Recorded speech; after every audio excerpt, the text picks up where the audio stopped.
സൗദിയിൽ അഴിമതി കേസിൽപ്പെട്ടവർക്ക് ഭരണകൂടം നിശ്ചയിക്കുന്ന പിഴ കെട്ടിവെച്ച് കേസിൽ നിന്നും മോചിതരാകാം. അഴിമതി വിരുദ്ധ അതോറിറ്റിയാകും ഇതിന് മേൽനോട്ടം വഹിക്കുക.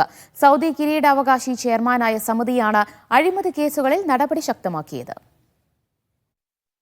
അഴിമതി കേസിൽ പിടിക്കപ്പെട്ടവർക്കാണ് ഭരണകൂടം ഇളവ് അനുവദിച്ചത്. ഇതുപ്രകാരം പിഴ കെട്ടിവെച്ച് കേസിൽ നിന്നും മോചിതരാകാം. തുക അടച്ചു തീർക്കാനുള്ള പരമാവധി സമയം 3 വർഷമായിരിക്കും. അനുവദിച്ച സമയത്തിനകം ബാധ്യതകൾ നിറവേറ്റിയില്ലെങ്കിൽ ക്രിമിനൽ നടപടികൾ ആരംഭിക്കും.